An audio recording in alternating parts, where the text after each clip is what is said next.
rise of the Roman Empire, an ASMR historical journey. Hello and welcome back to your Midnight Library.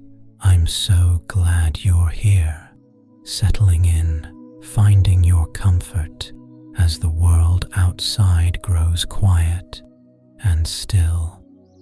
Tonight, we have something special, something epic waiting for you. Tonight, we embark on one of history's greatest stories, the rise of the Roman Empire. So let the tension of the day melt away. Let your breathing slow, your mind drift, as I whisper to you tales of legend and conquest, of heroes and tyrants, of an empire that would shape the world for thousands of years to come. Close your eyes and drift back with me, back through the mists of time to a world of legend and blood, of marble and bronze, where the fate of civilization itself was forged in the fires of ambition. Tonight, we journey to ancient Italy, to 7 hills beside a winding river, where a city was born that would shake the very foundations of the world. This is the story of Rome. Let us begin at the beginning, in a time when gods walked among mortals and destiny wore the mask of myth. Picture, if you will, the ancient kingdom of Alba Longa, nestled in the Alban Hills, southeast of where Rome would one day stand. The year, if we can call it such, is sometime in the 8th century before Christ, and a terrible crime is about to unfold. King Numitor, rightful ruler of Alba Longa, has been betrayed. His younger brother, Amulius, hungry for power, so hungry, has seized the throne, driving Numitor into exile. But Amulius knows, he knows, that Numitor's descendants could one day challenge his stolen crown. So he makes a calculated move. He forces Numitor's daughter, the beautiful Rhea Silvia, to become a Vestal virgin, sworn to 30 years of chastity. This, Amulius believes, will prevent any rightful heirs from threatening his rule. But the gods have other plans. One night, as Rhea Silvia sleeps in the sacred grove, Mars himself, the god of war, descends in all his terrible glory and claims her. Some say she was willing, drawn by divine power. Others whisper of force, of immortal desire overcoming mortal will. But the truth is lost to time. 9 months later, Rhea Silvia gives birth, not to one child, but to twins, 2 boys, strong and squalling, crying out to a world that does not yet know what they will become. Their names are Romulus and Remus. When Amulius hears of the births, rage fills his heart. These children, sons of Mars himself, are the very threat he sought to prevent. He orders Rhea Silvia imprisoned, sealed away in darkness for breaking her vows. And the twins, the innocent babes, are to be drowned in the Tiber River. A servant, given this terrible task, carries the basket containing the crying infants down to the river's edge. But perhaps some whisper of mercy stirs in his heart, or perhaps he fears the wrath of Mars. Instead of drowning them, he simply sets the basket adrift, letting the river decide their fate. The Tiber, swollen with spring floods, carries the basket downstream, bobbing on the current. The twins' cries echo across the water, unheard by human ears, but other ears catch the sound. The basket washes ashore at the base of the Palatine Hill, near a wild fig tree.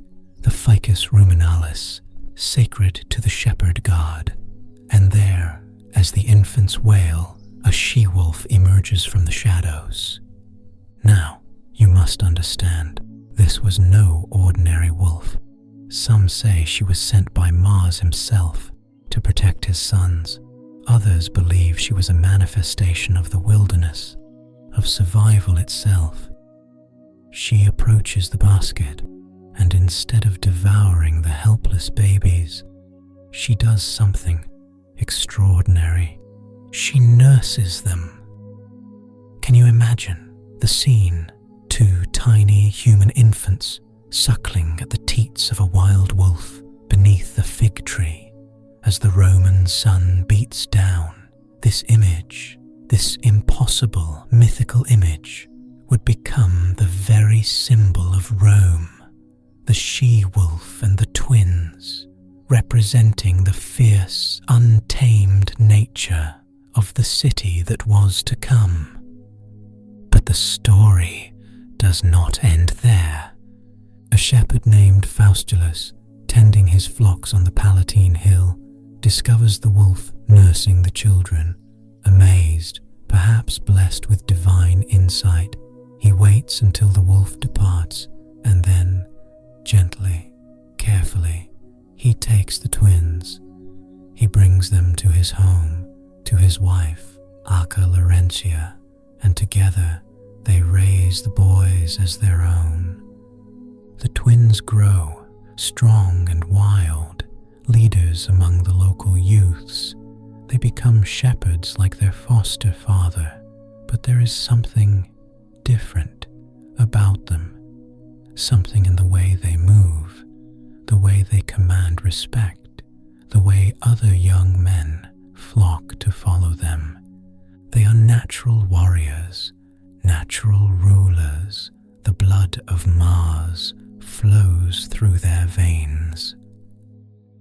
The truth revealed. Years pass, and the twins become men. One day, during a festival, a dispute breaks out between the followers of Romulus and Remus and the shepherds loyal to King Amulius. In the chaos, Remus is captured and dragged before the king. But Numitor, the exiled grandfather whom the twins have never known, happens to be present. As he looks upon Remus, something stirs in his memory. The young man's age, his bearing, his resemblance to his daughter Rhea Silvia. Numitor begins to suspect the impossible truth. Faustulus, learning that Remus has been taken, knows the time has come. He goes to Romulus and reveals everything: the basket on the river, the she-wolf, their true heritage. They are not merely shepherds' sons. They are princes, grandsons of the rightful king, sons of Mars himself.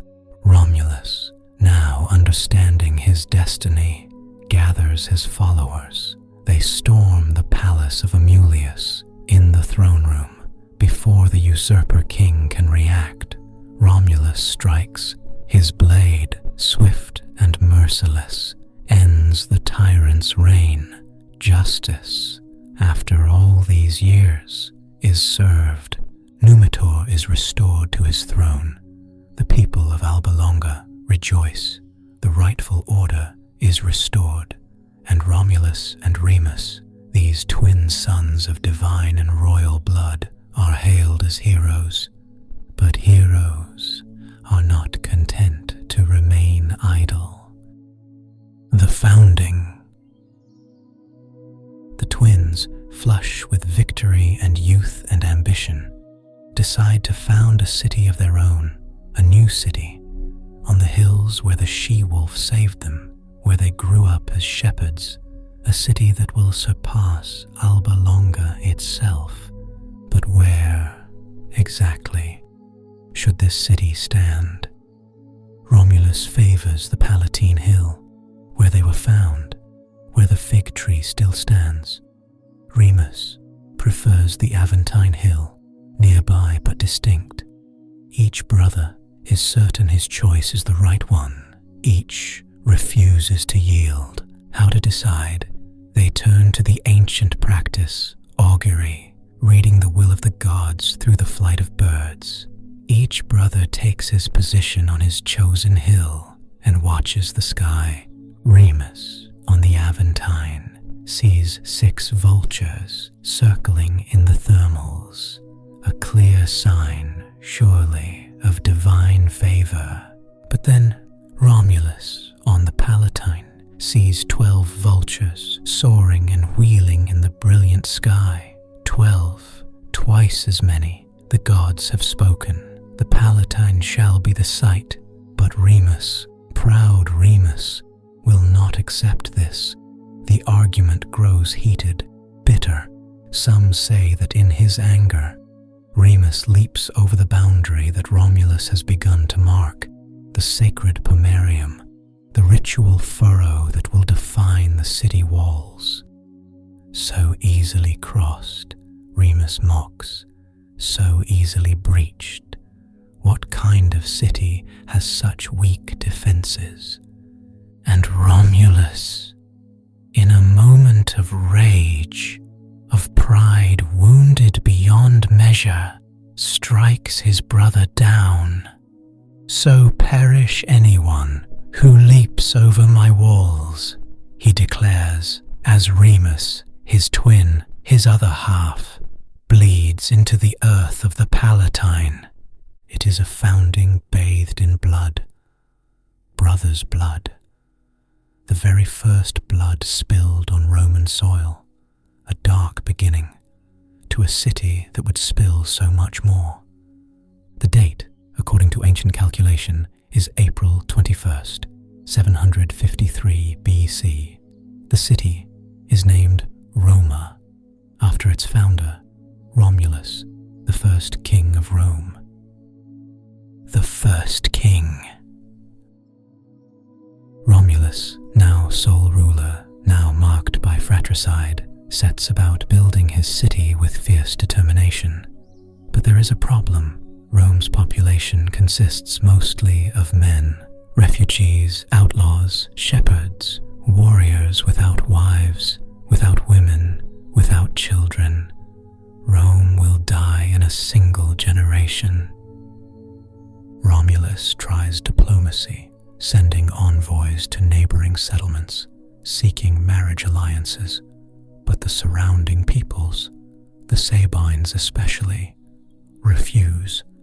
They will not marry their daughters to this rabble of Rome, this collection of outcasts and criminals. So Romulus, ever the strategist, devises a plan. He announces a great festival, games in honor of Neptune, inviting all the neighboring tribes. The Sabines, unsuspecting, come with their families, their wives and daughters, to witness the spectacle. At a prearranged signal, the Romans strike. They seize the Sabine women, dragging them away to become their brides. The Sabine men, outraged, weaponless at a sacred festival, can do nothing but flee and plot revenge. This act, the rape of the Sabine women, is celebrated in later Roman art and legend. But imagine the terror of those women, torn from their families, forced into the arms of strangers. War comes, inevitably. The Sabine army, led by King Titus Tatius, marches on Rome. They nearly succeed in taking the city. Through treachery, a Roman girl named Tarpeia promises to open the gates if the Sabines give her what they wear on their left arms, meaning their gold bracelets. The Sabines agree, enter the city, and then, crushing her with their shields, which they also wore on their left arms, they kill the traitor. Even enemies despise treachery. The battle rages in the valley between the Palatine and Capitoline hills. Roman and Sabine blood mingles on the ground, And then, something extraordinary happens. The Sabine women themselves, those who were abducted, rush between the battle lines. They throw themselves between their fathers and brothers and their Roman husbands. Many of them now have children with their Roman captors. They are caught between two worlds, two families. "If you must kill," they cry, "then kill us first. We cannot bear to lose our fathers or our husbands." Their courage, their desperate plea, stops the battle. Romulus and Titus Tatius, moved by the women's intervention, agree to peace. More than peace, they agree to merge their peoples, Romans and Sabines, into one nation, co-ruling from Rome. This unification, born from violence and reconciliation, strengthens Rome immeasurably. The city grows. Romulus establishes the Senate, from the Latin senex, meaning old man, a council of elders to advise the king. He organizes the army, divides the people into tribes and curiae, creates the foundations of what will become the Roman state. Romulus rules for 37 years, and then, one day, while reviewing his troops on the field of Mars, a violent storm descends. Thunder crashes, lightning splits the sky, and when the clouds clear, Romulus is gone. Some say he was taken up by his father Mars, transformed into the god Quirinus. Others whisper that the senators, tired of his increasingly autocratic rule, murdered him during the storm, dismembering his body, hiding the pieces beneath their togas. The truth, like so much of Rome's founding, is lost to legend. The Seven Kings. After Romulus, Rome is ruled by 6 more kings, each leaving their mark on the growing city. Listen as I whisper their names and deeds. Numa Pompilius, the second king, is chosen not for warrior prowess, but for wisdom and piety. A Sabine, he rules for 43 peaceful years. Imagine, after the violence of Romulus, this era of peace. Numa, wise Numa, establishes Rome's religious institutions. He creates the colleges of priests, the Vestal Virgins, the Flamens. He builds the Temple of Janus, whose doors are left open in time of war and closed in peace. During Numa's reign, those doors remain closed. Rome is at peace. He reforms the calendar, adding January and February. He establishes the sacred boundary of the city, the laws of ritual and sacrifice. Under Numa, Rome learns not just to conquer, but to worship, to honor the gods properly, to bind the divine to the earthly through ceremony and sacrifice. Some say he was instructed by the nymph Egeria, who came to him in a sacred grove, teaching him divine wisdom. Whether myth or truth, Numa's influence shapes Roman religion for centuries to come. Tullus Hostilius, the third king, is Romulus reborn, a warrior king, fierce and uncompromising. Where Numa brought peace, Tullus brings war. He destroys Alba Longa, Rome's mother city. When the Albans pose a threat, Tullus proposes that the war be decided by champions. 3 brothers from each side, the Roman Hieraci versus the Alban Curiati. The combat is brutal. 2 Hieraci fall, but the surviving brother, using cunning, separates the wounded Curiati and kills them one by one. Rome triumphs. Alba Longa is destroyed, its people absorbed into Rome. The city grows larger, stronger, but Tullus neglects the gods, focuses only on war and conquest. When plague strikes Rome, when his own house is struck by lightning and burns, killing him inside, men say it is divine punishment for forgetting that even kings must honor the gods.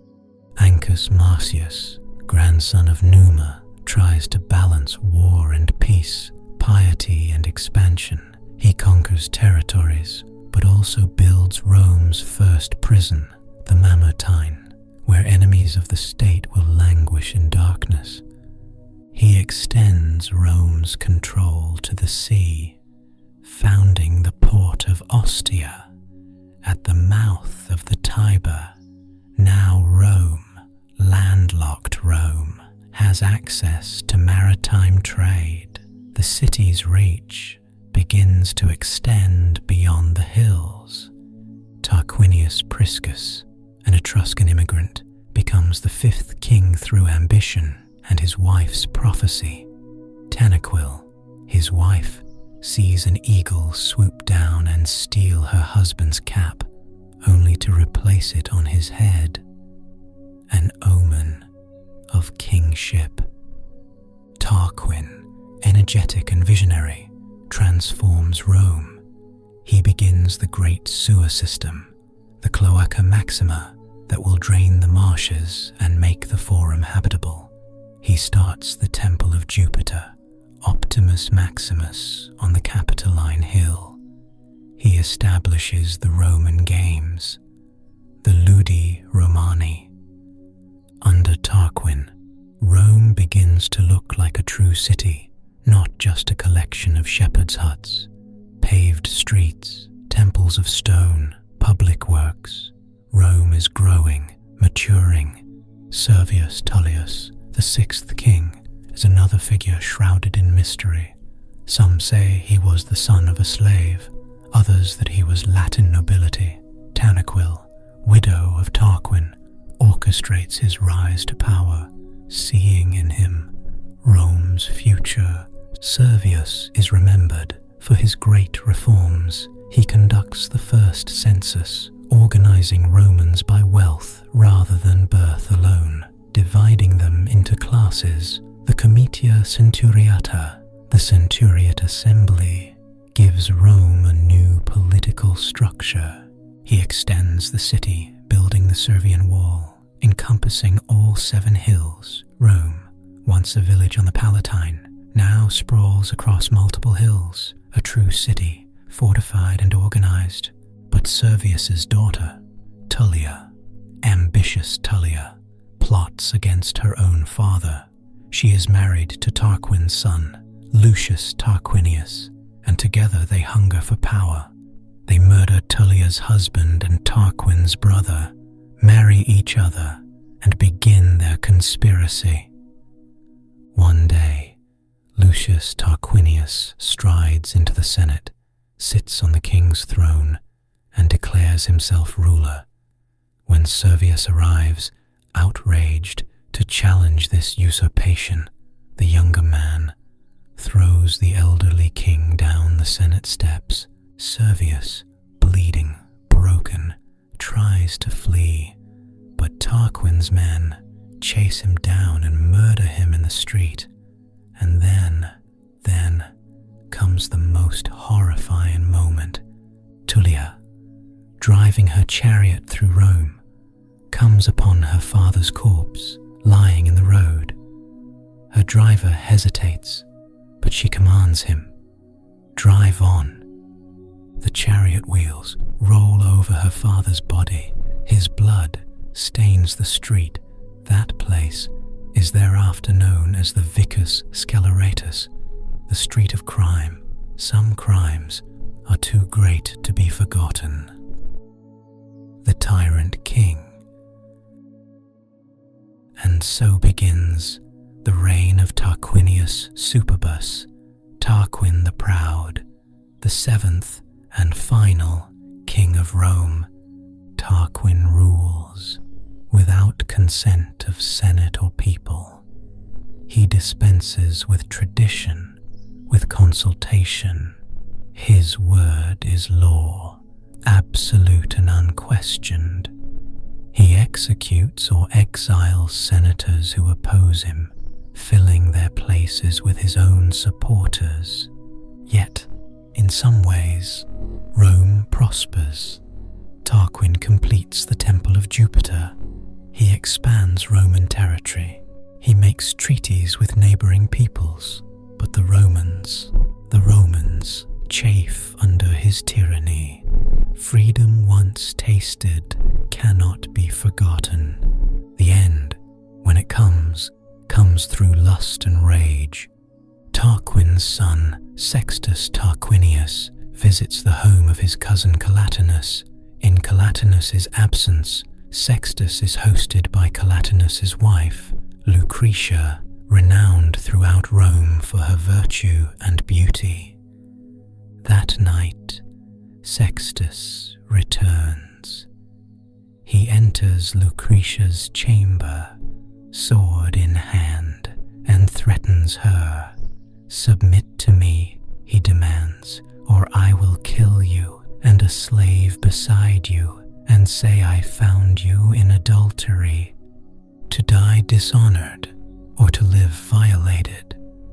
Lucretia, trapped by impossible choice, submits to save her reputation, even as her honor is destroyed. The next day, she summons her father and her husband. She tells them what has happened. She makes them swear vengeance, and then, before their eyes, she draws a dagger and plunges it into her own heart. "No unchaste woman," she gasps as she dies, "shall henceforth live through the example of Lucretia."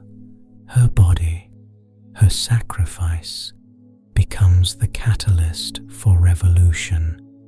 Lucius Junius Brutus, a relative who has pretended to be simple-minded to survive Tarquin's tyranny, seizes the bloody dagger.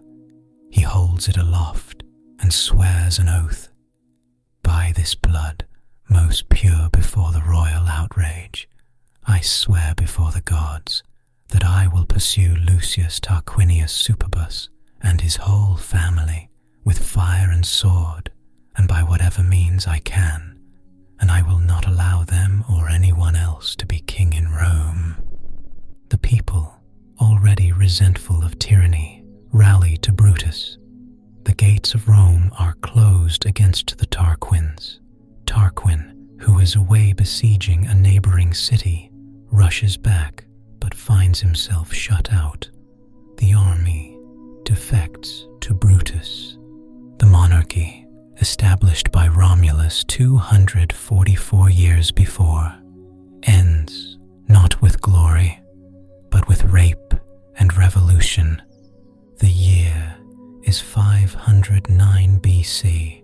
The Roman Republic is born.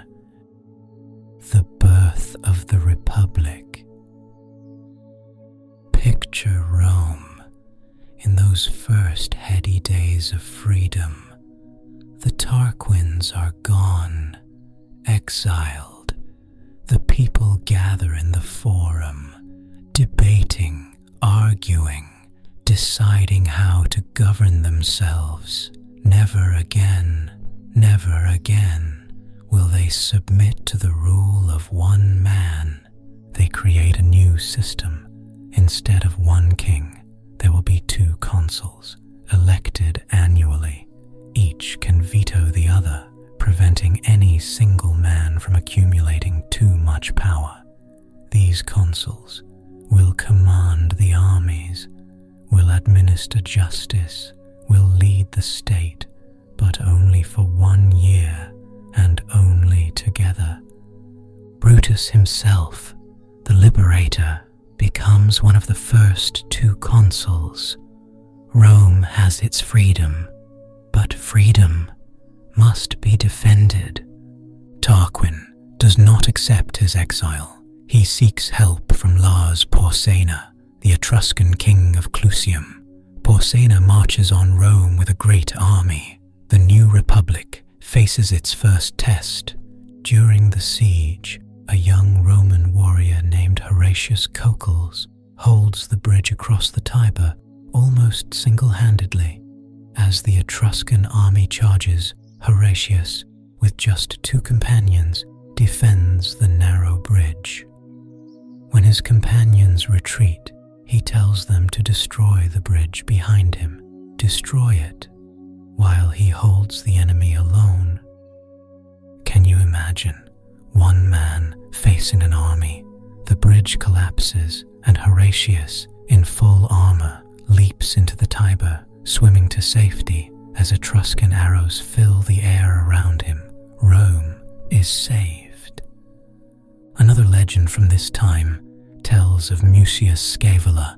A young Roman sneaks into the Etruscan camp to assassinate Porsena, but kills the wrong man. Captured, dragged before the king, Mucius shows his contempt for death. He thrusts his right hand into a fire, holding it there, letting it burn away, to show that Romans do not fear death. 300 of us have sworn to kill you. He lies.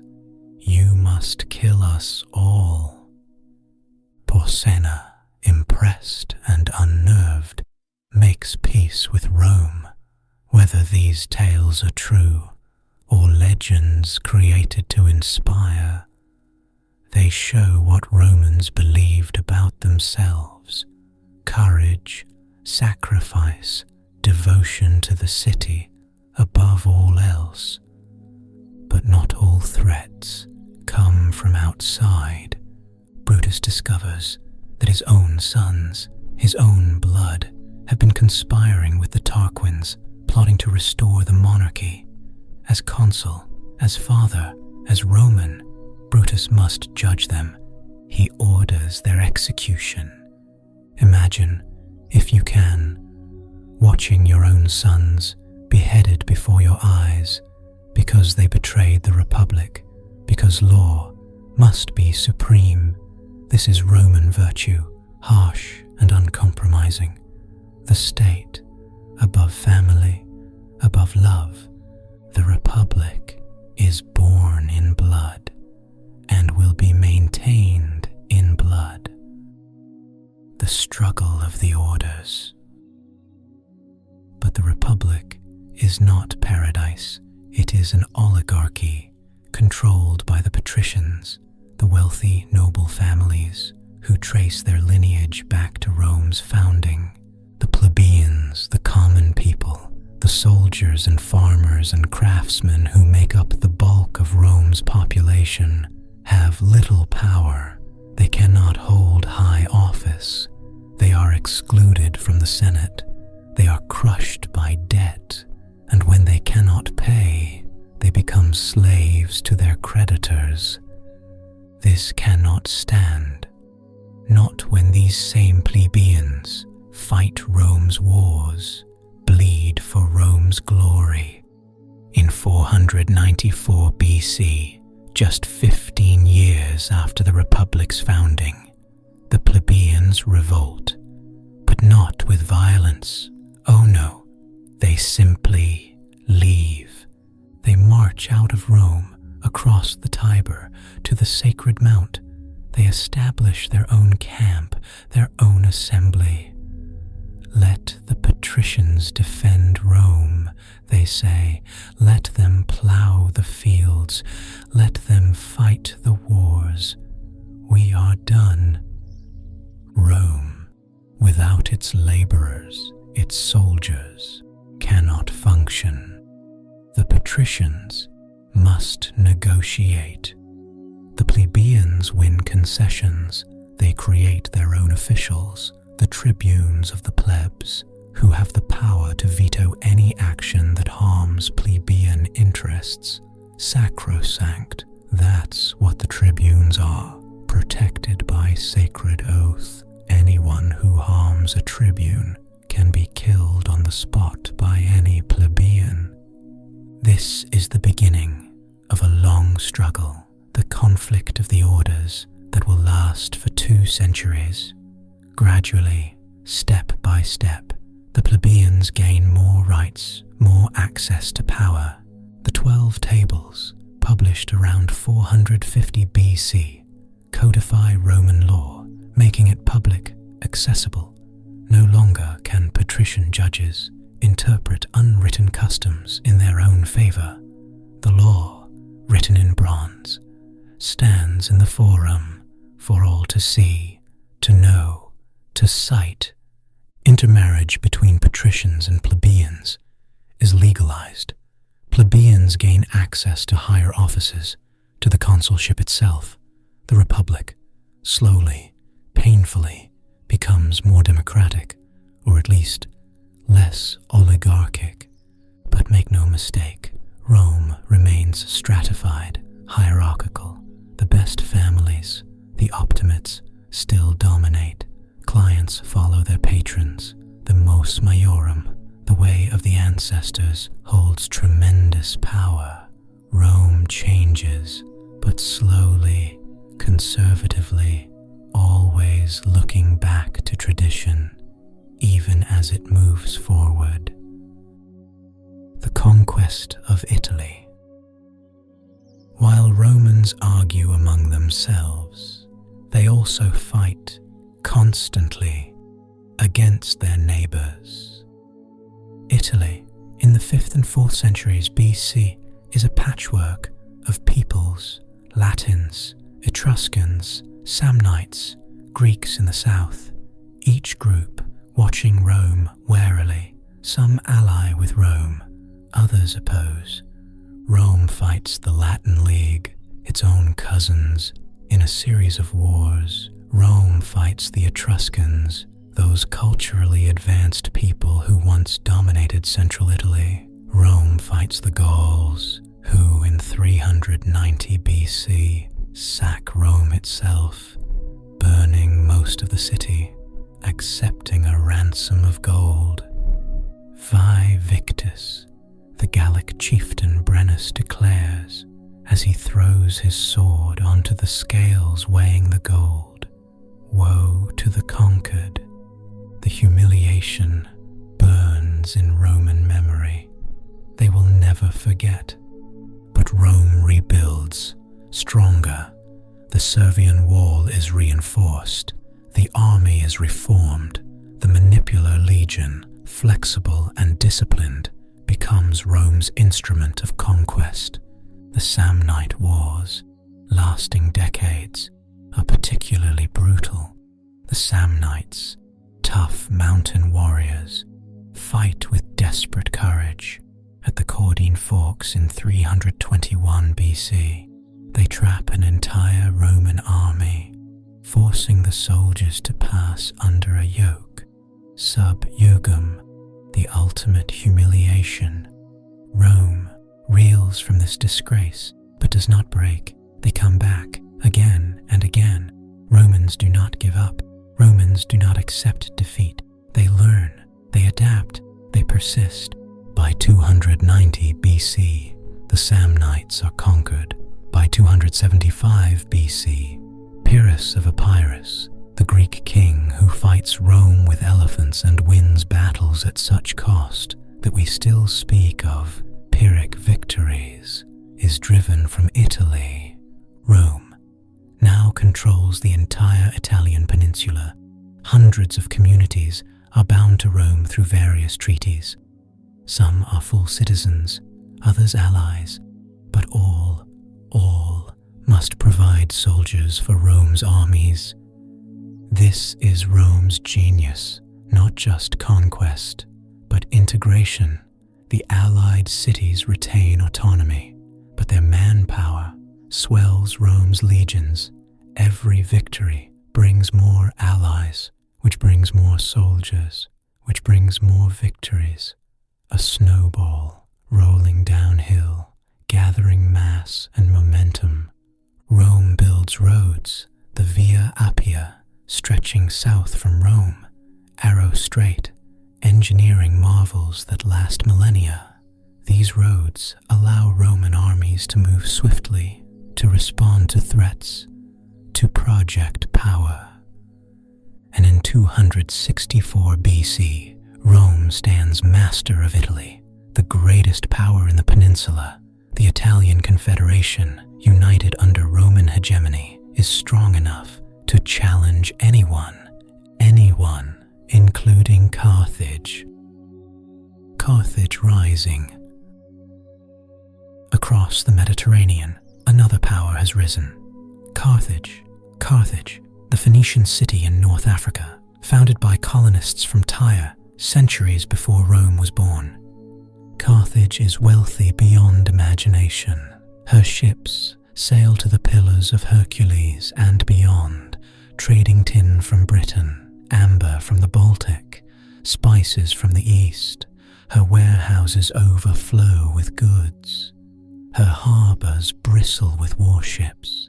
The Carthaginians, or Punics, as the Romans call them, control North Africa, southern Spain, Sardinia, Corsica, and most importantly, western Sicily. They are a maritime empire, where Rome is a land power. They worship different gods, speak a different tongue, follow different customs, but both empires are expanding, and in 264 BC, in Sicily, they collide. A group of Italian mercenaries, the Mamertines, have seized the city of Messana in northeastern Sicily. When the Carthaginians try to expel them, the Mamertines appeal to Rome for help. The Senate debates, should Rome cross the sea for the first time to fight in Sicily? They decide, yes. The First Punic War has begun. For 23 years, Romans and Carthaginians fight for control of Sicily. The Carthaginians expect an easy victory. They have the greatest navy in the Mediterranean. Rome has barely any ships at all. But the Romans innovate.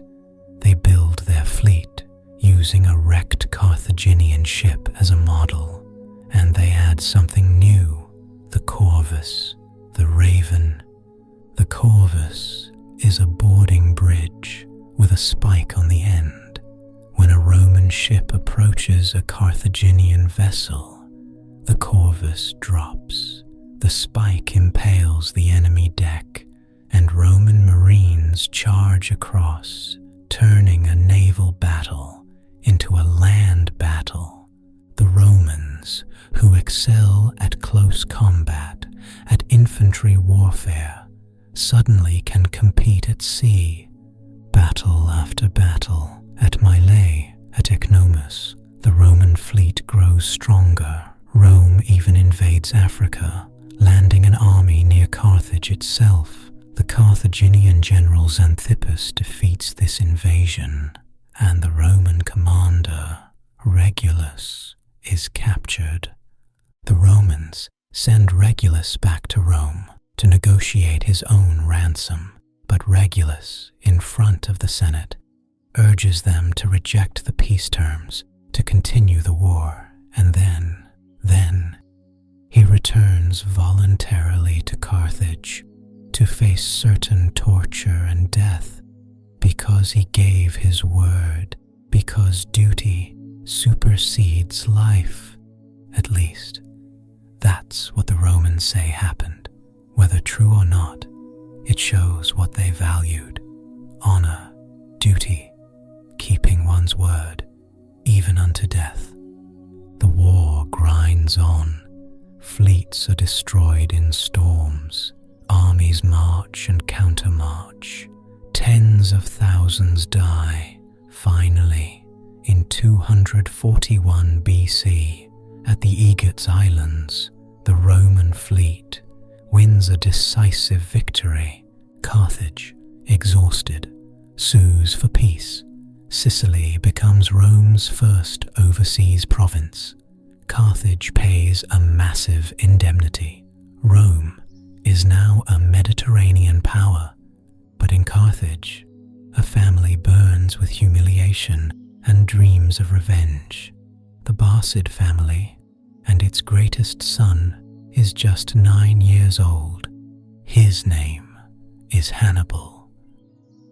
The Second Punic War, Part 1, The Alps. After the First Punic War, Carthage is weakened but not broken. The general Hamilcar Barca takes his armies to Spain, conquering, rebuilding Carthage's power in Iberia, and he takes his young son Hannibal with him. Legend says that Hamilcar made 9-year-old Hannibal swear an oath at an altar to be an eternal enemy of Rome. Whether this happened or not, Hannibal certainly learns to hate Rome, growing up in military camps, learning war, learning strategy from his father and the veterans around him. When Hamilcar dies, his son-in-law Hasdrubal takes command, and when Hasdrubal is assassinated, 26-year-old Hannibal is acclaimed general by the army.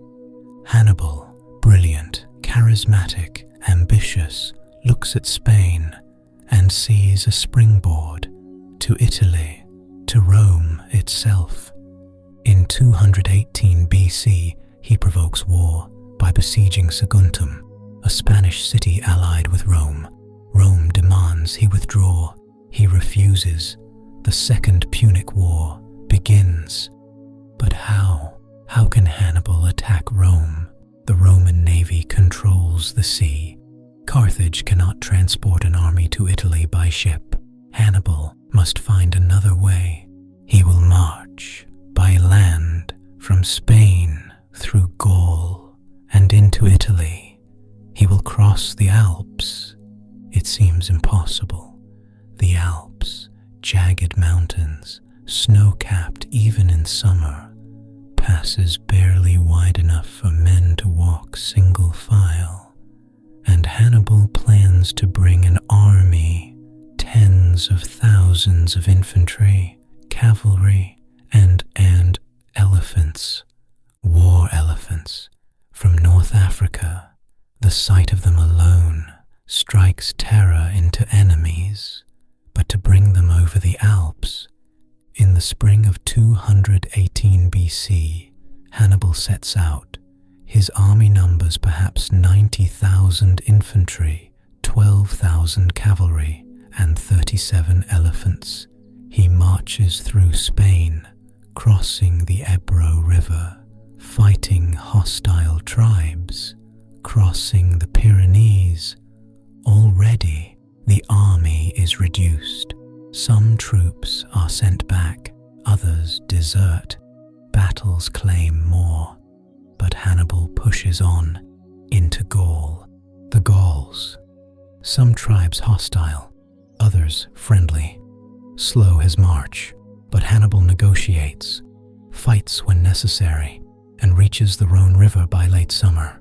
The Roman consul Publius Scipio rushes to intercept him, but arrives just after Hannibal crosses. Now comes the truly impossible part. The Alps loom ahead. It is early autumn. Soon the snows will come.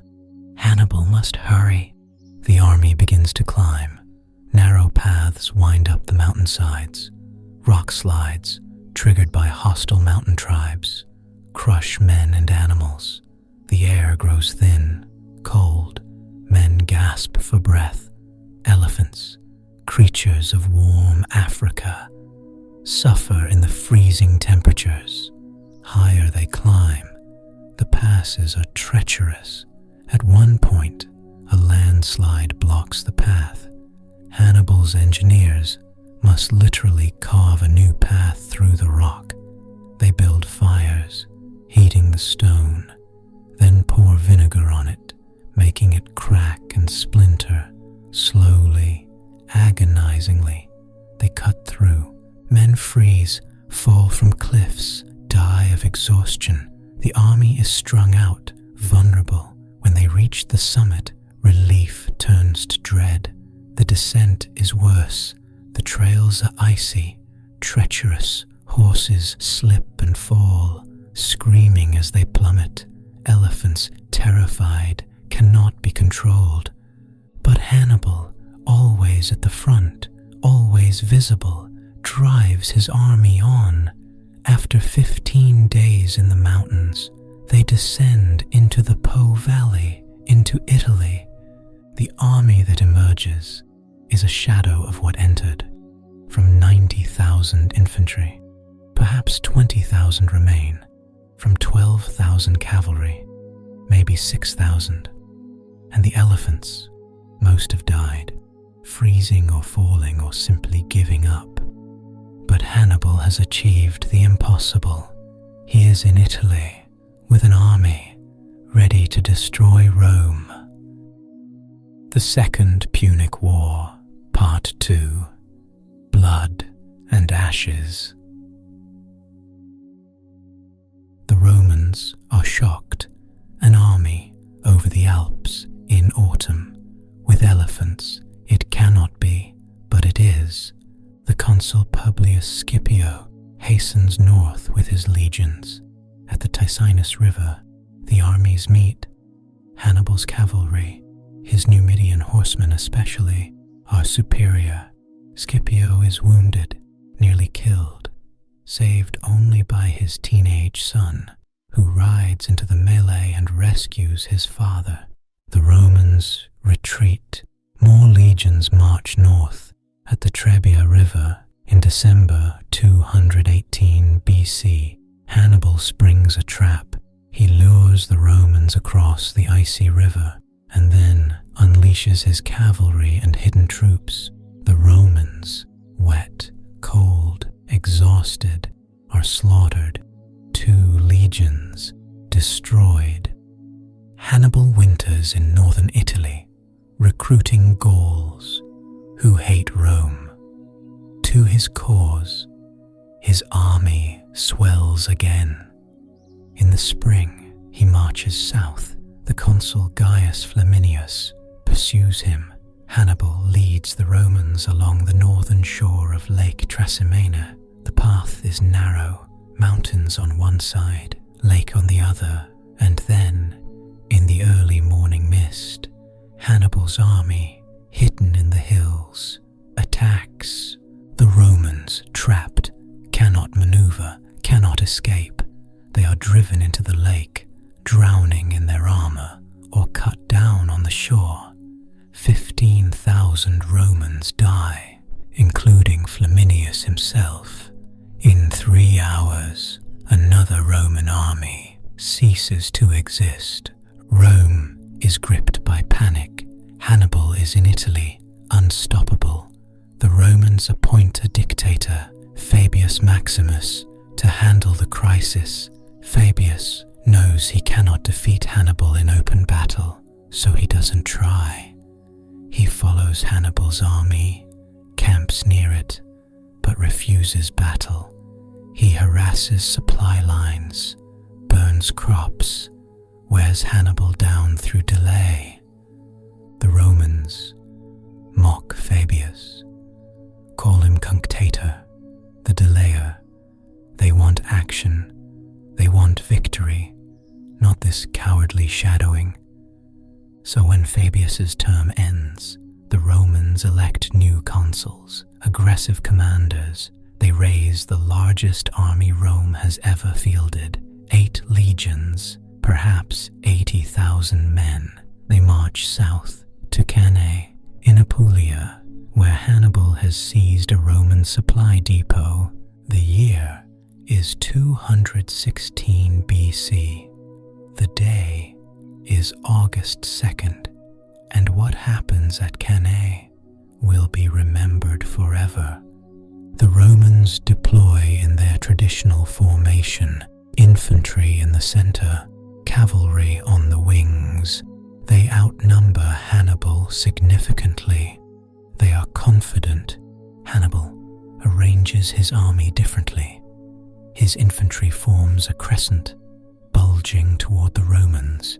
His cavalry, superior cavalry, is on the flanks, and he waits. The battle begins. The Roman infantry, seeing Hannibal's weak center, pushes forward. The Carthaginian line bends back, retreats.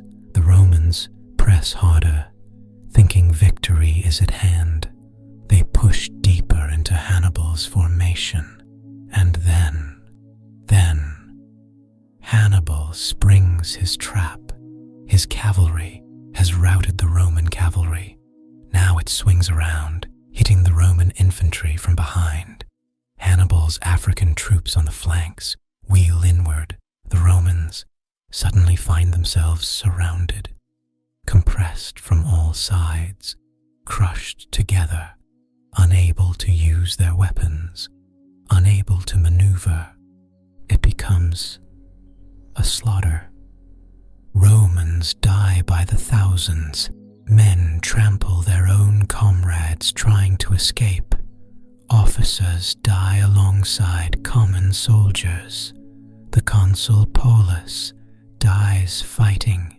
The other consul, Varro, escapes only because he was on the wing and fled early.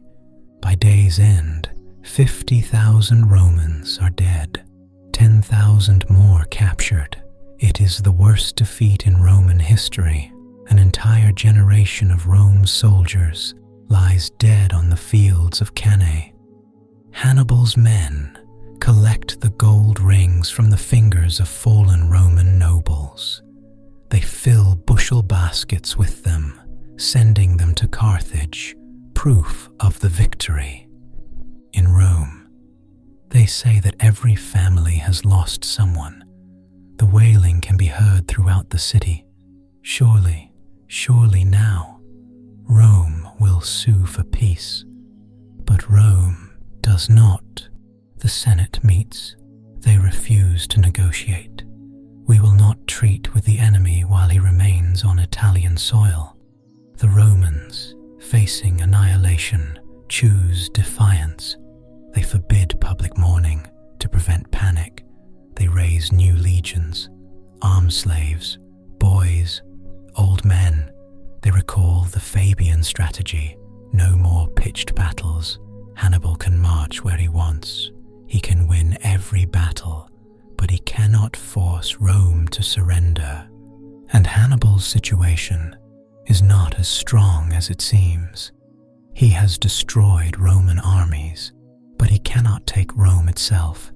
He lacks siege equipment. His Carthaginian government refuses to send reinforcements. Most of Rome's Italian allies do not defect. They remain loyal, providing Rome with manpower, while Hannibal's army slowly dwindles. Years pass. Hannibal marches through Italy. He takes cities. Syracuse falls after a long siege, but Rome endures, and slowly, a young Roman commander learns from Hannibal's tactics. His name is Publius Cornelius Scipio, son of the consul wounded at Ticinus. He was the teenager who saved his father, and now he will save Rome. The Second Punic War, Part 3, Scipio's Revenge. Scipio, now in his 20s, is given command in Spain. It is a bold appointment. He is young, untested in high command, but he is also brilliant. In Spain, Scipio employs Hannibal's own tactics against the Carthaginians: rapid marches, surprise attacks. He captures New Carthage, the Carthaginian capital in Spain, in a daring assault, cutting off Hannibal's reinforcements, his supplies, his base of support. One by one, Carthaginian armies in Spain are defeated.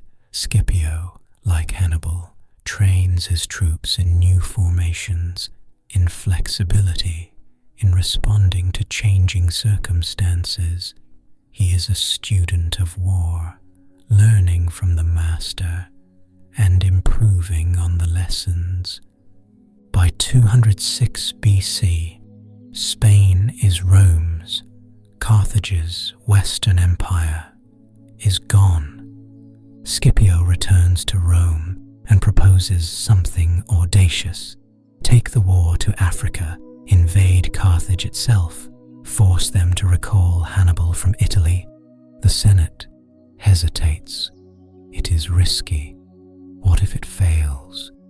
What if Hannibal, freed from watching Roman armies, marches on Rome? But Scipio argues passionately, and finally they agree, though they give him only volunteers, not the legions he requested. It is a compromise, a gamble. In 204 BC, Scipio lands in Africa, near Carthage, and immediately he proves his genius. He allies with the Numidian prince Massinissa, bringing the incredible Numidian cavalry to Rome's side.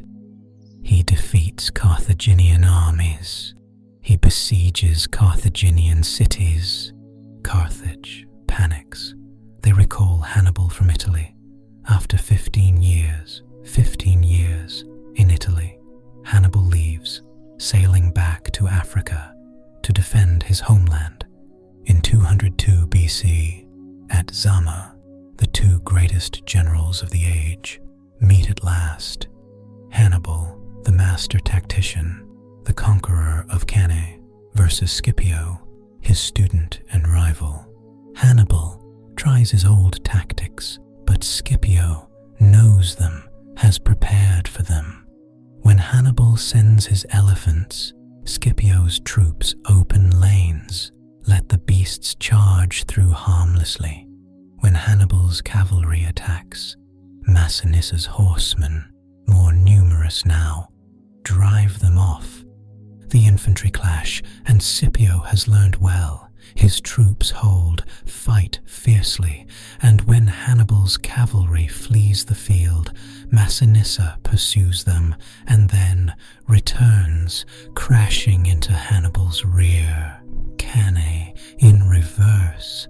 Hannibal's army is destroyed. The master defeated by the student. Rome has won. The Second Punic War ends in 201 BC. Carthage surrenders, pays massive indemnities, gives up its navy, becomes a client state of Rome. Hannibal will live in exile, poisoning himself years later, rather than be captured by Rome. Scipio returns to Rome in triumph. He is given the name Africanus, Scipio Africanus, Rome's greatest general, the savior of the Republic, and Rome, tempered in fire, tested to breaking and beyond, has emerged stronger, unbeatable. The Mediterranean trembles. The destruction of Carthage. For 50 years after Zama, Carthage lives under Rome's shadow, diminished, disarmed, but slowly recovering economically. The Carthaginians, ever merchants, rebuild their trade. Their city grows wealthy again. In Rome, the senator Cato the Elder obsesses over Carthage. After visiting the city, seeing its renewed prosperity, he ends every speech in the Senate the same way. Carthago delenda est. Carthage must be destroyed. Rome watches Carthage, nervously, hungrily, looking for a pretext. In 149 BC, Carthage, goaded by Rome's Numidian ally Massinissa, finally fights back. This, Rome declares, violates the treaty. The Third Punic War begins. But this is not war. It is extermination. Roman legions land in Africa. They besiege Carthage. The Carthaginians, desperate, melt down their temple ornaments to make weapons. Women cut their hair to make bowstrings. They fight, knowing they face annihilation. For 3 years, Carthage holds out. Then, in 146 BC, the Roman commander Scipio Aemilianus, adoptive grandson of Scipio Africanus, orders the final assault. House by house, street by street, the Romans advance. Carthaginians fight from rooftops, from cellars. Every building must be taken, burned. The city is leveled. 50,000 Carthaginians are sold into slavery. The city is razed. Legend says the Romans sow salt into the earth, though this is likely myth. But the destruction is real. 600 years of Carthaginian history erased. The great rival of Rome, the maritime empire of the Phoenicians, the city of Dido and Hannibal, is gone. Only rubble remains. And in the same year, 146 BC, Rome destroys Corinth in Greece. 2 great ancient cities obliterated. Rome is sending a message. Do not challenge Rome. Greek fire. While Rome fought Carthage, Rome was also expanding east into the Greek world. The Hellenistic kingdoms, successors to Alexander's empire, Macedon, Syria, Egypt, wealthy, cultured, ancient. The Greeks look down on Romans, these rustic Italians, these uncouth warriors. They are barbarians, not truly civilized like the Greeks. They have no philosophy, no proper culture, no refinement. But Roman legions care nothing for culture. They care for victory. The Macedonian Wars pit Roman discipline against Greek phalanxes. At Cynocephalae in 197 BC, at Pydna in 168 BC, the legions triumph. The sarissa-wielding phalanxes, rigid and powerful on flat ground, cannot match the flexibility of the manipular legion on broken terrain. Macedon becomes a Roman client, then a Roman province. Perseus, the last king of Macedon, is paraded through Rome in chains. A kingdom older than Rome itself is no more. The Seleucid Empire in Syria and the East tries to resist. King Antiochus III invades Greece, thinking Rome too distracted by Hannibal. But Scipio Africanus takes an army to Asia Minor at Magnesia in 190 BC. The Seleucids are crushed. Rome's reach extends to Asia. The eastern Mediterranean quakes, even Egypt, land of the pharaohs, now ruled by the Ptolemaic dynasty, becomes a Roman client. When the Seleucid king Antiochus IV tries to conquer Egypt, a Roman ambassador, Gaius Papilius Laenas, confronts him. Laenas draws a circle in the sand around Antiochus.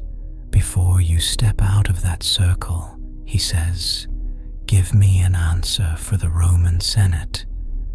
Antiochus, facing down not just one man but the might of Rome, withdraws, humiliated, but alive. Rome's power needs only a gesture, and with conquest comes cultural influence. But which way? Greek culture, art, literature, philosophy floods into Rome. Greek slaves, educated Greeks, become tutors to Roman children, teach them rhetoric, philosophy, mathematics. Romans begin to speak Greek, to read Homer and Plato, to appreciate Greek sculpture and architecture. Rome, the conqueror, is conquered by Greek culture, but Roman culture also shapes this synthesis: Roman pragmatism, Roman values of discipline and duty, Roman engineering blend with Greek aesthetics. What emerges is something new: Greco-Roman civilization that will dominate the Mediterranean for centuries. Rome has become the center of the world. The crisis of the Republic, the Gracchi. But at home, in Italy, trouble brews. Rome's conquests have made some men fabulously wealthy. Generals return with plunder. Governors extract wealth from provinces. The publicani, tax farmers, grow rich. The senatorial class, the nobiles, build vast estates, latifundia, worked by slave labor. But the common soldiers, the backbone of Rome's armies, return from decades of war to find their small farms ruined, worked by their wives and children in their absence, or sold to pay debts. They drift to Rome, landless, unemployed, living in squalor. The yeoman farmer, once Rome's ideal, is disappearing, and with it, the army's recruitment base. Only landowners can serve in the legions. No land, no soldiers. In 133 BC, a young nobleman named Tiberius Gracchus becomes tribune of the plebs. He looks at Rome's problems and proposes a radical solution: land reform. There is a law, ancient and ignored, limiting how much public land any citizen can hold. Tiberius proposes to enforce it, to redistribute excess land to landless citizens, to restore the farmer-soldier class. The Senate, the great landowners, are horrified. This is their land, taken through conquest, worked by slaves, profitable, and this young reformer wants to take it away. Tiberius presses forward. Using his tribunician power, he pushes his land bill through the plebeian assembly, bypassing the Senate. He even deposes a fellow tribune who tries to veto it, an unprecedented action. The Senate sees revolution. They claim Tiberius is trying to make himself king, that he is subverting the Republic. When Tiberius stands for an illegal second tribuneship to continue his work, the Senate acts. A mob of senators and their clients, led by the Pontifex Maximus, Tiberius's own cousin, attacks Tiberius and his supporters. They club them to death on the Capitoline Hill. Tiberius's body is thrown into the Tiber. It is the first political murder in Rome in living memory, the first time Roman blood is shed in the streets over politics. 10 years later, Tiberius's younger brother, Gaius Gracchus, becomes tribune. Gaius, more radical, more ambitious than Tiberius, proposes a flood of reforms: land distribution, grain subsidies for the urban poor, new colonies for citizens, extending citizenship to Rome's Italian allies. He serves multiple tribuneships, building a political coalition, challenging the Senate's dominance, and the Senate, frightened, declares him a public enemy. They pass the Senatus Consultum Ultimum, the Senate's ultimate decree, empowering the consuls to use any means necessary to protect the Republic. Gaius flees. His enemies pursue him. Rather than be captured, he orders his slave to kill him. The slave does so, then takes his own life. The Senate orders Gaius's head brought to them. They pay its weight in gold. 3,000 of his supporters are executed without trial. The reforms are mostly repealed. The Gracchi are dead, but they have shown that the Republic's institutions are brittle, that violence can be used, that the traditional order can be challenged. The Republic is cracking. Marius and Sulla, the generals. The final century of the Republic is a century of strongmen, ambitious generals who use their armies to seize power. The first of these is Gaius Marius.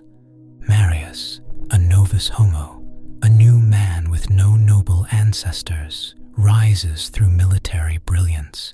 He defeats King Jugurtha of Numidia. He saves Rome from the Germanic tribes, the Cimbri and Teutones, who threaten to invade Italy. At Aquae Sextiae and Vercellae, Marius's legions annihilate the barbarians. But Marius's greatest innovation is military. He opens the legions to men without property, volunteers paid by the state, loyal to their general, who will reward them with land and plunder. This changes everything. The army is no longer a citizen militia. It is a professional force, loyal to its commander. Soldiers serve not Rome, but the general who pays them, who leads them to victory, who gives them their retirement. The stage is set for civil war. Marius's rival is Lucius Cornelius Sulla, an aristocrat, a brilliant commander, equally ruthless. When Mithridates VI of Pontus massacres Roman citizens in Asia Minor, both Marius and Sulla want the command against him. The Senate gives it to Sulla. The People's Assembly gives it to Marius. Both men have armies, loyal to them personally. In 88 BC, Sulla does the unthinkable. He marches his legions on Rome itself, a Roman army entering the city by force. Marius flees, Sulla takes control, and then leaves for the east to fight Mithridates. While Sulla is gone, Marius returns with his own army. He seizes Rome, he massacres his enemies, anyone who opposed him. He is elected consul for an unprecedented 7th time, but he dies just weeks after taking office. Sulla, victorious in the east, returns in 83 BC. He lands in Italy with his legions. Civil war erupts, Marian forces versus Sullan forces, Roman against Roman. Italy runs red with blood. Sulla wins. He marches on Rome and declares himself dictator. Not for 6 months as tradition dictates, but indefinitely. He posts proscription lists, names of his enemies. Anyone can kill a proscribed man and claim a reward. Thousands are murdered, their property confiscated. The young Julius Caesar, whose aunt was Marius's wife, is on the lists. He flees, hides. Only through the intervention of influential friends is his name removed. Sulla, they say, warns them. Spare him if you wish, but know that in this young man there are many Mariuses. Sulla reforms the Republic, strengthening the Senate, limiting the tribunes, trying to restore the old order. And then, shockingly, in 79 BC, he resigns, gives up absolute power, and retires to his estates. He dies the next year, and his reforms immediately begin to unravel. The Republic has learned that one man with an army can rule Rome. That lesson will be learned again and again until the Republic drowns in its own blood. Spartacus, the slave who defied Rome. In 73 BC, as Rome's elite tear each other apart, another threat emerges from an unexpected source, from the bottom of society, from those with nothing to lose. A slave, a gladiator, a Thracian named Spartacus. Spartacus, trained in a gladiatorial school in Capua, leads a revolt. He and 70 other gladiators seize kitchen knives and spits. They fight their way out. They flee to Mount Vesuvius. And there, on the slopes of the volcano, something extraordinary happens. Slaves from all over southern Italy flock to join them. Agricultural slaves, household slaves, tens of thousands of men and women choosing freedom or death over chains. Spartacus proves to be more than just a gladiator. He is a leader, a general. When Roman forces come to crush the rebellion, Spartacus defeats them again and again. He ambushes Roman armies. He raids cities. He arms his followers with captured Roman weapons. His army swells to 70,000 or more. He defeats both consular armies sent against him. Rome is humiliated, defeated by slaves. Spartacus tries to lead his followers north, to cross the Alps, to freedom beyond Rome's reach, but his army refuses. They want to stay in Italy, to plunder, to take revenge on their masters. Finally, Rome sends Marcus Licinius Crassus, the richest man in Rome. Crassus raises legions. He traps Spartacus in southern Italy, builds a wall across the toe of the boot, and when Spartacus tries to break through, Crassus crushes him. The final battle in 71 BC is brutal. Spartacus's forces fight with desperate courage. Spartacus himself, they say, tries to reach Crassus personally, cutting his way through the Roman lines, but he falls, buried under his enemies. 6,000 captured slaves are crucified along the Appian Way, from Capua to Rome. Miles upon miles of crosses left hanging, rotting as a warning. This is what happens to those who rebel against Rome. But Spartacus, in defeat, achieves a kind of immortality. He shows that even slaves can fight, can win, can terrify their masters. His name becomes a byword for rebellion, for freedom, for resistance against overwhelming power. The Republic survives the slave revolt, but the cracks are widening. The first triumvirate. 3 men dominate Rome as the first century BC draws to a close. Gnaeus Pompeius Magnus, Pompey the Great, the Golden Boy, the general who cleared the Mediterranean of pirates, who conquered the East, who brought Syria and Judea under Roman control, who celebrated triumphs that dwarfed all others. Pompey, beloved by the people, respected by the Senate, the greatest general since Scipio. Marcus Licinius Crassus, the richest man in Rome, who made his fortune through property speculation, buying burning buildings for pennies and using his private fire brigade to fight the flames, who crushed Spartacus, who craves military glory to match his wealth.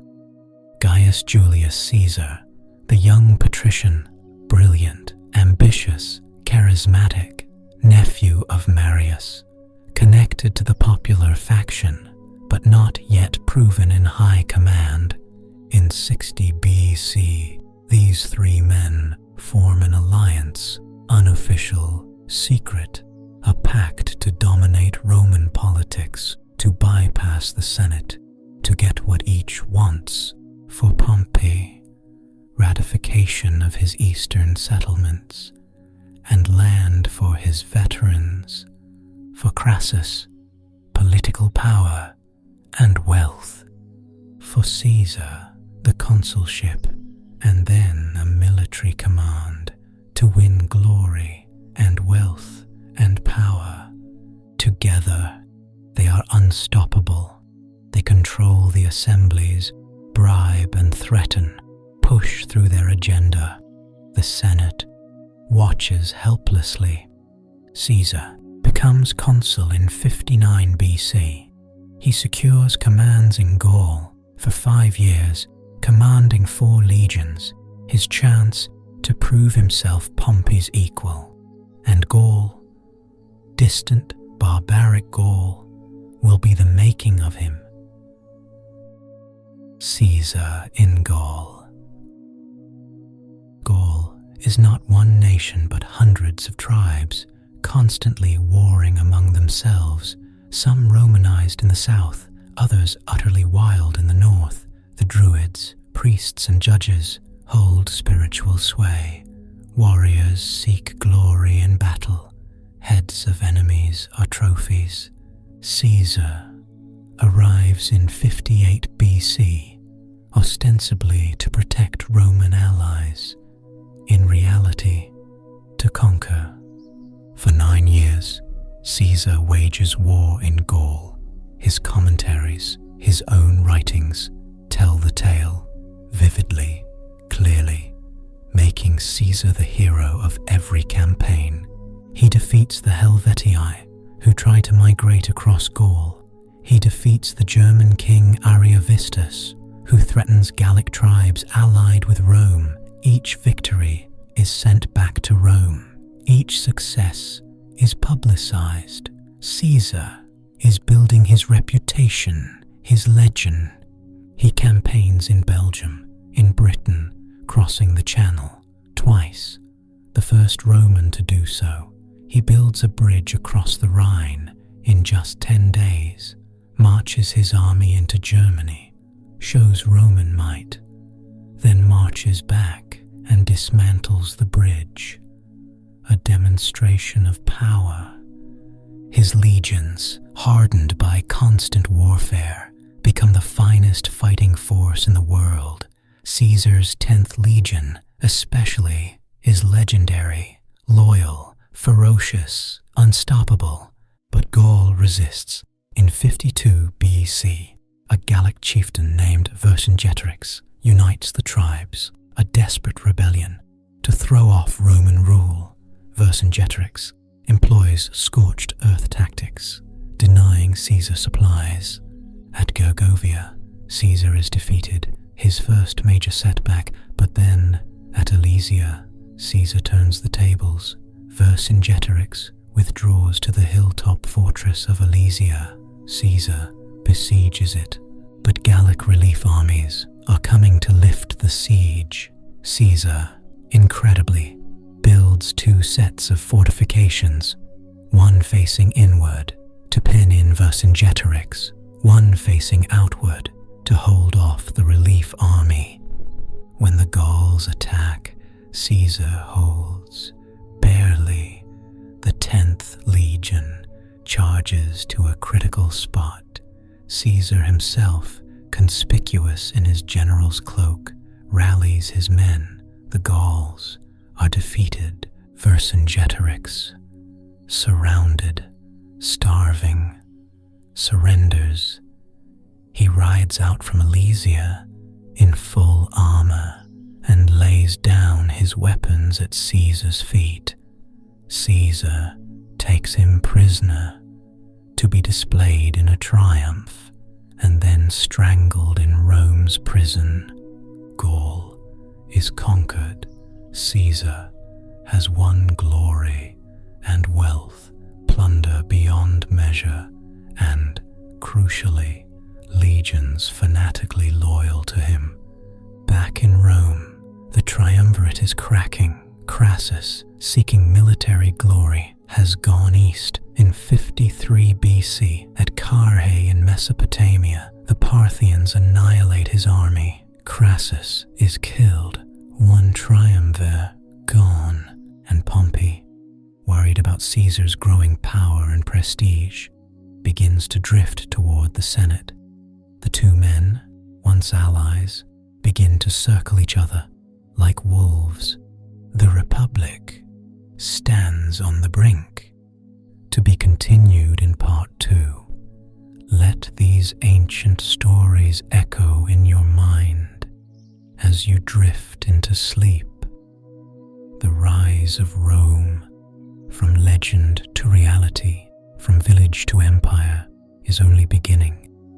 The greatest dramas, the civil wars, the age of Caesar and Augustus, await.